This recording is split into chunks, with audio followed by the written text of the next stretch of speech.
Assalamu alaikum dear students, this is Dr. Zahid Nazir. Dear students, in previous lecture we have discussed carbohydrates up to polysaccharides.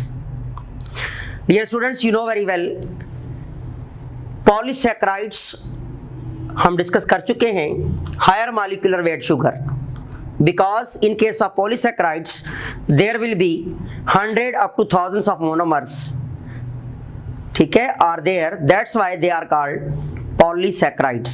Poly means many and saccharon means sugar.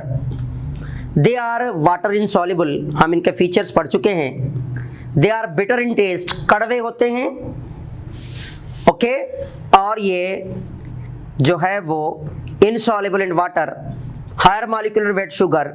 लेकिन जब हम classify करते हैं carbohydrates को तो हमने पढ़ा था कि carbohydrates are divided into the especially polysaccharides into cellulose, into starch, into glycogen and chitin. आपकी बुक में डायरेक्ट इसे डिस्कस किया गया है, हम थोड़ा सा इसे क्लासिफाई करेंगे. याद रखिएगा, पहले हम क्लासिफाई करेंगे इन case of structural polysaccharides. Structural polysaccharides, तो बेटे याद रखिएगा, in case of structural polysaccharides, इन्हें स्ट्रक्चरल क्यों कहते हैं? क्योंकि ये लिविंग बीइंग्स में जो कंपोनेंट्स हैं, आइदर सेल कंपोनेंट हैं या ओवरऑल बॉडी कंपोनेंट्स हैं, उसको बनाने में रोल करते हैं. इसलिए ऐसे पॉलीसैकेराइड्स जो components of the cell as well as component of the body in case of animals बनाने में रोल करते हैं, they are called structural polysaccharides and they are number 1 cellulose. बेटे सेलुलोज हमारे पास स्ट्रक्चरल पॉलीसैकेराइड में फर्स्ट नंबर पे आता है.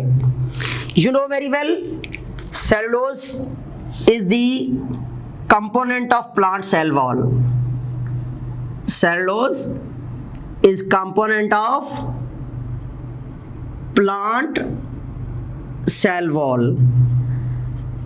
अब देखें, ये क्लियर हो गया कि सेलुलोज एज अ स्ट्रक्चरली क्या काम कर रहा है, as a component of cell wall काम कर रहा है. इसलिए it is most abundant sugar. Most abundant sugar कहते हैं इसको. क्यों कहते हैं? क्योंकि इस यूनिवर्स के अंदर billions up to trillions of types के प्लांट्स पाए जाते हैं and per cell, per plant body billion up to trillions of cells होते हैं और पर सेल में अप टू मिलियन और बिलियंस ऑफ सेलुलोज मॉलिक्यूल होते हैं in case of cell wall. इसलिए most abundant sugar in nature कहा जाता है इसको. तो दुनिया में सबसे ज्यादा पाई जाने वाली शुगर कहते हैं इसको हम. याद रखिएगा, अगर इसको केमिकली हम देखें तो इसमें ग्लूकोज मॉलिक्यूल स्ट्रेट चेन में होते हैं. इसमें होते हैं glucose molecules in the form of straight chain. तो इसमें जो मोनोमर्स होंगे वो होंगे ग्लूकोज, और उनकी चेन जो होगी they are straight chain glucose molecule arrange होते हैं. अब इसी के मुकाबले में अगर हम देखें next one structural component that is called chitin. ये आपकी बुक में ढके छुपे लफ्जों में डिस्कस तो है, लेकिन chitin is a polysaccharide. Specially chitin जो है, जब ये प्रोटीन के साथ मिक्स होकर बनाता है एक्सोस्केलेटन ऑफ आर्थ्रोपोड्स, तो ये कहां पाया जाता है? Skeletons of arthropods. आर्थ्रोपोड्स जिसमें most common the insects are, we can say that hexapods. तो इंसेक्ट्स को हम हेक्सापोड्स भी कहते हैं. तो इंसेक्ट्स में हमारे पास कॉकरोचेस, हनी बीज, house fly and other different types of insects.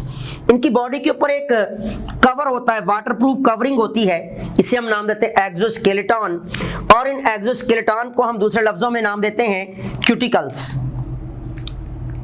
इन्हें क्यूटिकल इसलिए कहा जाता है कि दे आर हैविंग काइटिन. ये एक वाटर प्रूफ कवरिंग है। कौन सी कवरिंग है? It is a water proof covering. Water proof covering कहते हैं जो ओवर ट्रांसपायरेशन रेट से बचाती हैं किसे? इंसेक्ट्स बॉडी को या आर्थ्रोपोड्स की बॉडी को एक वाटर प्रूफ कवर देती हैं, जिसे एनवायरमेंटल जितने भी फैक्टर्स हैं, स्पेशली टेम्परेचर है, हीट है, एज वेल एज जो अवापोरेशन है वाटर की, इससे प्रोटेक्ट करते हैं। इसलिए इन्हें वाटर प्रूफ कवरिंग्स कहा जाता है या प्रोटेक्टिंग कवरिंग कहा जाता है इन केस ऑफ प्लांट्स, और sorry in case of the insects और इन केस ऑफ आर्थ्रोपोड्स। तो आर्थ्रोपोड की बॉडी की जो कवरिंग है that is based on chemically composed of chitin, and chitin is a polysaccharide. जब ये मिक्सचर की सूरत में होते हैं in the form along with proteins, तो they form the cuticles, and cuticles are waterproof cover. तो ये हमारे पास थे स्ट्रक्चरल पॉलीसैकेराइड्स। अब हम बात करते हैं स्टोरेज पॉलीसैकेराइड्स की। तो याद रखिएगा सेकंड जो टाइप है that is the storage polysaccharides. कौन से? Storage polysaccharides. जब हम स्टोरेज पॉलीसैकेराइड्स की बात करते हैं तो इसमें हमारे पास सबसे पहले तो आता है स्टार्च। स्टार्च क्या है? स्ट्रक्चरल स्टोरेज पॉलीसैकेराइड है स्टार्च। याद रखिएगा in case of plants, and plants are autotrophs, they can synthesise on food material by self by the process of photosynthesis. लेकिन इनकी बॉडी के अंदर जो एक्सेसिव ग्लूकोज होता है, प्लांट्स एक्सेसिव ग्लूकोज को, प्लांट्स क्या करते हैं? प्लांट्स का जो एक्सेसिव ग्लूकोज होता है, कौन सा ग्लूकोज? एक्सेसिव ग्लूकोज, ये इसे कन्वर्ट करते हैं इनटू स्टार्च। आपने चैप्टर नंबर 11 पढ़ा होगा बायोएनर्जेटिक। इसमें आपने पढ़ा था reactant and product of photosynthesis. इसमें आपने पढ़ा होगा कि जो ग्लूकोज है अगर तो वो सेंसाइज होने के बाद रहता है क्लोरोप्लास्ट, क्लोरोफिल के अंदर ही रहता है, तो it will be change into starch. अगर वो स्ट्रोमा में आ जाता है तो then it will be change into sucrose, या फिर रिमेनिंग पोर्शन जो होता है part of the glucose that will be change into the proteins in presence of nitrogen, phosphorus and sulfur as well as into fats and oils। ये आप पढ़ चुके हैं चैप्टर 11 में इन case of first year biology. जब हम बात करते हैं स्टोरेज की तो याद रखिएगा हमारे पास क्या है?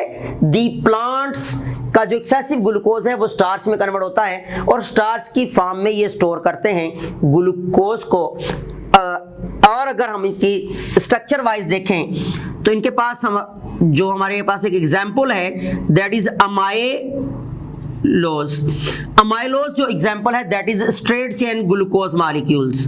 यहां पर जो मोनोमर्स होंगे that will be in the straight chain. अगर स्ट्रेट चेन में है तो उसे उस फॉर्म को हम नाम देते हैं अमाइलोज। लेकिन अगर यही स्टार्च, यही पॉलीशुगर किस फॉर्म में है? इन the form of the amylopectin. Amylopectin की सूरत में है तो याद रखिएगा कि इसमें ब्रांच चेन आएगी। दिस इज द ब्रांच, और दिस ब्रांच में be more than one place, एक से ज्यादा प्लेस पर भी हो सकती हैं। तो इस स्ट्रक्चर को हम नाम देते हैं अमाइलोपेक्टिन।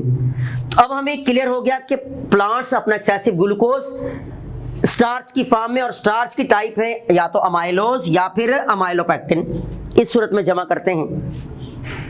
देन अगर इसलिए इसे फूड रिजर्व मटेरियल कहा जाता है इन केस ऑफ प्लांट्स, तो इसे हम क्या लिख सकते हैं? Food reserve material. Food reserve material इसलिए कहते हैं कि प्लांट अपनी एक्सेसिव जो फ्यूल है जिसे ग्लूकोज कहते हैं उसे स्टोर करते हैं in the form of starch, इसलिए फूड रिजर्व मटेरियल कहा जाता है, और इसे reserve form of chemical energy का नाम भी देते हैं इन केस ऑफ प्लांट्स। लेकिन जब हम बात करते हैं next one type that is called the glycogen. Glycogen, तो याद रखिएगा ग्लाइकोजन को हम नाम देते हैं एनिमल स्टार्च। क्या नाम देते हैं? एनिमल स्टार्च का नाम देते हैं। जिस तरह प्लांट्स स्टार्च की फॉर्म में ग्लूकोज जमा करते हैं, तो इन केस ऑफ एनिमल्स याद रखिएगा ग्लाइकोजन की फॉर्म में जमा करते हैं। तो इन केस ऑफ एनिमल्स अगर हम थोड़ा सा देखें तो इनका जो एक्सेसिव क्या है, ग्लूकोज, जो एक्सेसिव ग्लूकोज है वो किस में कन्वर्ट होगा, इनटू ग्लाइकोजन।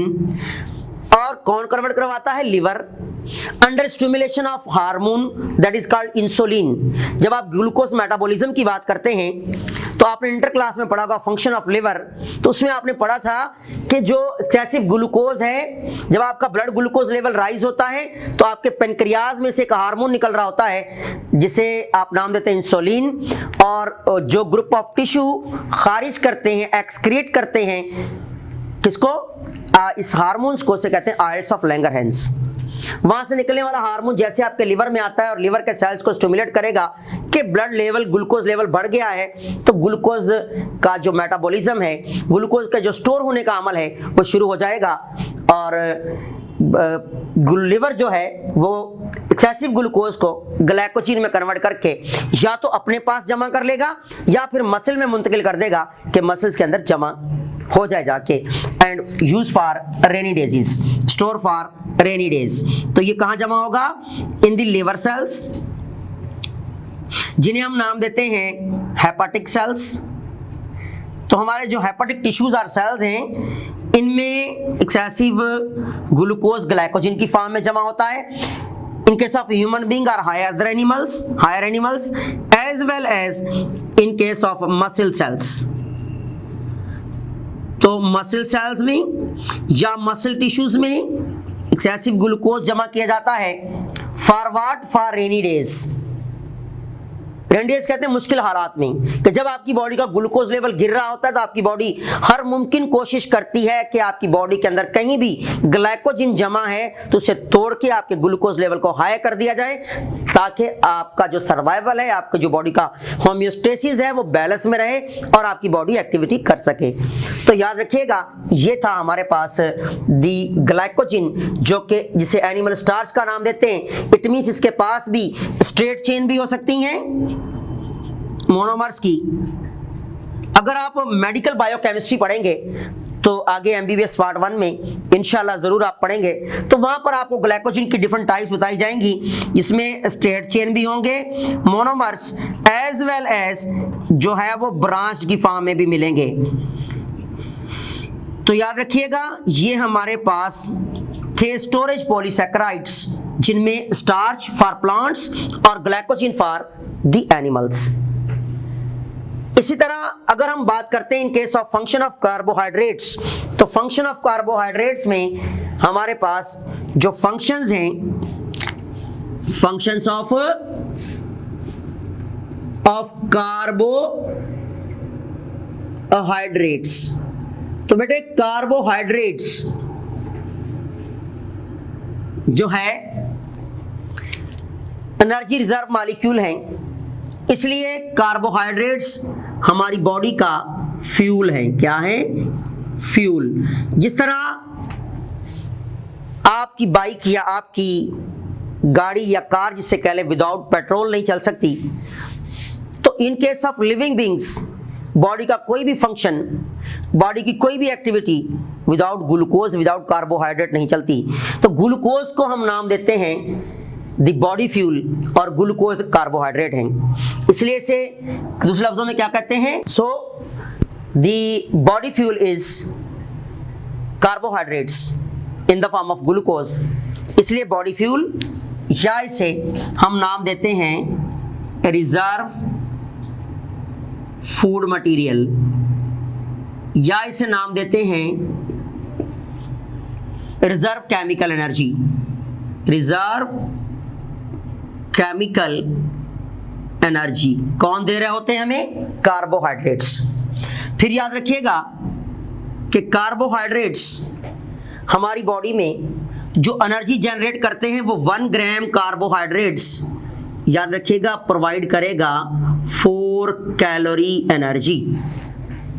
ओके, अगर 1 ग्राम कार्बोहाइड्रेट बर्न होता है बॉडी में तो 1 ग्राम, याद रखिएगा 4 कैलोरी एनर्जी प्रोवाइड करेगा।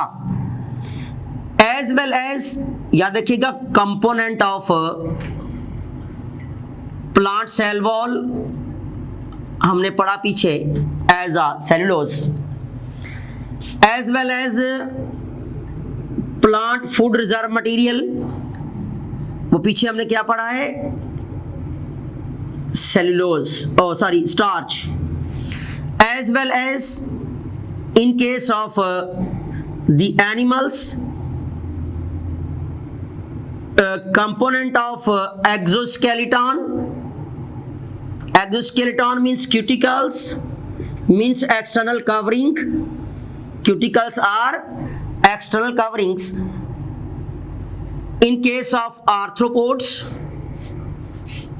तो आर्थ्रोपोड्स की बॉडी में ये क्या काम कर रहे हैं, ये काम करते हैं carbohydrates as a external covering भी, लेकिन फ्यूल तो ऑलरेडी ऑल लिविंग बीइंग का है, तो वो हर लिविंग बीइंग में एज अ फ्यूल काम करेंगे carbohydrates. Then in case of the animals अगर हम देखें तो हमारे liver as well as muscle cells reserve करते हैं carbohydrates, reserve carbohydrates for rainy days, for rainy days, याद रखिएगा। तो हमारे पास कार्बोहाइड्रेट्स के फंक्शन बॉडी फ्यूल है, कंपोनेंट ऑफ सेल वॉल है, फूड रिजर्व मटेरियल है प्लांट का, कंपोनेंट ऑफ एक्सोस्केलेटन है, as well as in case of fungus and bacteria also, in case of fungus जिसे हम फंजाई कहते हैं एंड बैक्टीरिया में भी कार्बोहाइड्रेट सेल वॉल में पाए जाते हैं और बॉडी फ्यूल भी। Then in case of animals हमारे जो लिवर एंड मसल है वो हमने डिस्कस पीछे भी किया था कि रिजर्व करते हैं कार्बोहाइड्रेट्स को for use in rainy days. Okay, this is brief about the function of carbohydrates. Okay, then हमारे पास, मैं इस पे आपको कुछ एमसीक्यूज देता हूं। फॉर एग्जाम्पल क्वेश्चन नंबर 1 हमारे पास है, which of the following is not a polysaccharide? Okay, option हमारे पास है A option the glycogen, B option the starch, C option the maltose, D option the cellulose. तो बेटे अभी अभी हमने पढ़ा कि glycogen, starch and cellulose are polysaccharides, but maltose you know very well it is a disaccharide sugar. That's why जब हम बात करते हैं नॉट या एक्सेप्ट की बात करते हैं तो हमारे पास आंसर आएगा सी, क्योंकि माल्टोज एक डाई शुगर है। या दूसरा एमसीक्यूज अगर हम देखें तो from the given option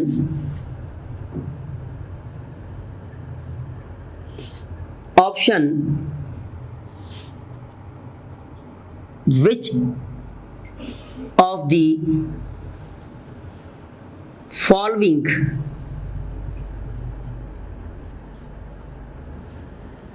carbs, याद रखिएगा बायोकेमिस्ट्री की लैंग्वेज में कार्बोहाइड्रेट्स को कार्ब्स कहा जाता है।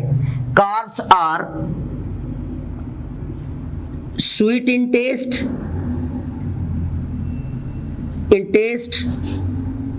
water soluble, and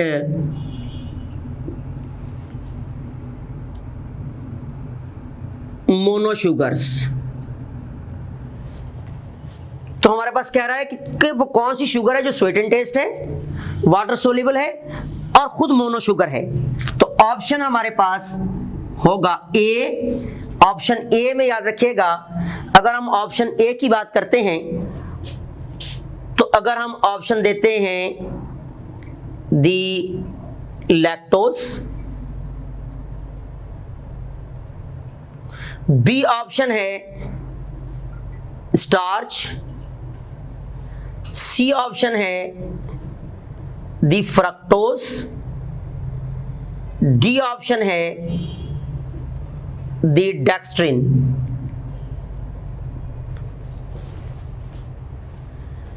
तो ये थोड़ा सा ऑप्शन को अगर आप गौर करें तो lactose you know very well di sugar, मीठी तो है लेकिन मोनोमर नहीं है। स्टार्च तो वैसे बिटर इन टेस्ट, कड़वी होती है। फ्रक्टोज मीठी भी है, मोनोमर भी है, as well as water soluble भी है। डी डेक्स्ट्रिन, जो कि शुगर पेशेंट्स अक्सर इस्तेमाल करते हैं, दैट इज ओलिगो शुगर, मीठी तो है, वाटर सॉल्युबल भी है समवट, लेकिन मोनो शुगर नहीं है। So answer should be the C. Okay, this is. Then the question number is 3. You know very well, in case of carbohydrates,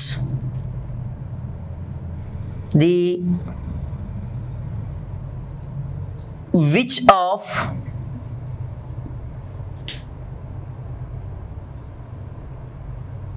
the biomolecule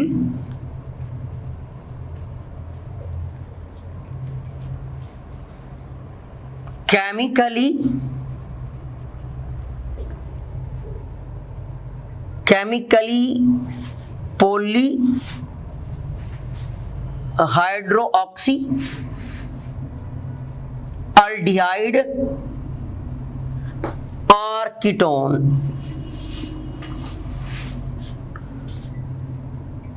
Option A protein, option B lipids, option C carbohydrates, option D none of these. This is which one of the following is chemically polyhydroxyaldehyde or ketone? So we have discussed in the introduction to carbohydrates, the carbohydrates are biochemically the polyhydroxyaldehydes are ketones, so answer should be C. तो याद रखिएगा, इसी तरह related MCQs आपके इस chapter में से, इस पोर्शन जो कि कार्बोहाइड्रेट है, बायोमॉलिक्यूल का चैप्टर मोस्ट इंपॉर्टेंट चैप्टर है, इसमें से ये क्वेश्चंस निकलते हैं। देन अगर हम नेक्स्ट बात करें इन केस ऑफ दी लिपिड्स, तो हमारे पास नेक्स्ट बायोमॉलिक्यूल जो है दैट इज दी लिपिड्स। हमने दो बायोमॉलिक्यूल डिस्कस की हैं, third one is the lipids, जिसे हम चिकनाई का नाम देते हैं। It is organic molecule of carbon, hydrogen and oxygen.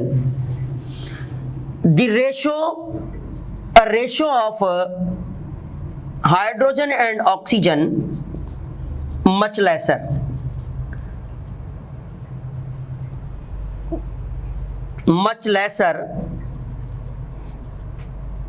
As compared to water. तो रेशो बहुत कम होता है। ऑर्गेनिक मॉलिक्यूल हैं, बायोकेमिकली देखा जाए तो हम इन्हें नाम देते हैं वाटर इनसॉल्युबल। इनकी प्रॉपर्टीज देखें तो water insoluble. Then the higher and high energy molecules, higher energy molecules हैं। कैसे? अगर हम 1 ग्राम हमारी बॉडी के अंदर 1 ग्राम लिपिड्स अगर मेटाबोलाइज होते हैं, ब्रेक डाउन होते हैं, तो याद रखिएगा it will provide 9 calorie energy, जो कि कार्बोहाइड्रेट्स एंड प्रोटीन के मुकाबले में ट्वाइस होती है, इसलिए इसको रिच एनर्जी मॉलिक्यूल का नाम दिया जाता है। Ratio of hydrogen oxygen much laser होगा। ऑर्गेनिक मॉलिक्यूल होते हैं water insoluble, but soluble in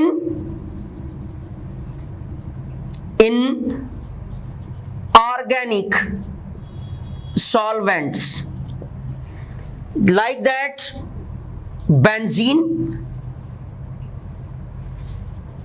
like that ether, like that acetone and number of other materials हैं या solvents हैं, organic solvent जिसमें lipids dissolve हो जाते हैं, लेकिन water में dissolve नहीं होते हैं। ऐसा कभी नहीं है कि पानी में हल ना हो, क्योंकि मैंने आपसे डिस्कस किया था या तो वाटर की डेफिनेशन को गलत कर दो या फिर ये मान लो कि दुनिया की हर चीज इसमें खत्म हो जाती है, बट इसका रेट इतना स्लोअर होता है, इट मे टेक्स सेंचुरीज, जिसकी वजह से scientist most of the probability को देखते हुए ये लिखने पर मजबूर हो जाते हैं कि they are water insoluble. Okay, so soluble in organic solvents. इसी तरह अगर हम क्लासिफाई करें, क्लासिफिकेशन करें किसकी? लिपिड्स की, तो याद रखिएगा हम इसे 3 ग्रुप्स में तोड़ते हैं। हम आपकी ग्रुप बुक की क्लासिफिकेशन को भी फॉलो करेंगे और हम जो खुद बना रहे हैं क्लासिफिकेशन उसको भी फॉलो करेंगे।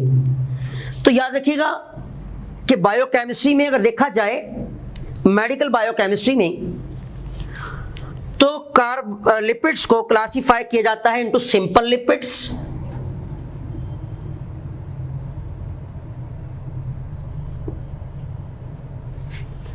into compound lipids, into derived lipids. What? Derived, compound and simple lipids. Simple lipids में हमारे पास एग्जाम्पल आती हैं दी असाइल ग्लाइसरॉल, जिसे आगे हम पढ़ेंगे ट्राइग्लाइसराइड भी कहते हैं, ट्राइअसाइल ग्लाइसरॉल भी कहते हैं, एंड देन नेक्स्ट है waxes. In case of compounds देखा जाए तो हमारे पास फॉस्फोलिपिड्स, फास्फोलिपिड्स कंपाउंड लिपिड्स की कॉमन एग्जांपल है, और डिराइव्ड में याद रखिएगा टर्पेनॉइड्स मोस्ट कॉमन एग्जांपल है in case of derived lipids. तो बेटे you know very well, simple lipids are truly fats and oils. Compound lipids, अब हम compound lipids की बात करें तो phospholipids, simple lipids में हमने देखा acyl glycerol और वैक्सीज, और derived lipid में देखा टर्पेनॉइड्स। तो आपकी बुक में डायरेक्टली इसको चारों को क्लासीफाई किया हुआ है कि acyl glycerol, waxes, phospholipids and टर्पेनॉइड्स, लेकिन हम थोड़ा सा इसको सिंपल कर दिया कि सिंपल लिपिड्स कौन से हैं, कंपाउंड लिपिड्स कौन से हैं, डिराइव्ड लिपिड्स कौन से हैं। इस पे क्वेश्चन आता है इस तरह, for example this is the question number 1, या इसे हम एक एमसीक्यूज बना लें। वो कैसे बनेगा? Lipids which are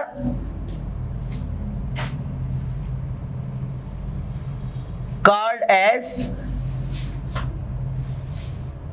simple. They may be oils or fats. Option A हमारे पास, ऑप्शन ए है दी वैक्सीज, बी है फॉस्फोलिपिड्स, सी ऑप्शन है दी स्टेरॉइड्स, डी ऑप्शन है नन ऑफ दीज। तो हमारे पास याद रखिएगा which is called as simple lipids, sorry ये अच्छा लिपिड्स, सॉरी ठीक हो गया पीछे, lipids which are called as simple, they may be fats and oils। तो फैट्स एंड ऑयल्स पीछे मैंने आपको बताया कि किसमें होते हैं, in case of acyl glycerol. तो यहां पर हमारे पास वैक्सीज ऑयल्स नहीं है ना फैट्स हैं, फॉस्फोलिपिड्स ऑयल्स नहीं है ना फैट्स हैं, स्टेरॉइड्स ना ऑयल्स हैं ना फैट्स हैं। तो answer should be none of these. So in the next lecture inshallah we will describe or we will discuss the classification of lipids. Thanks.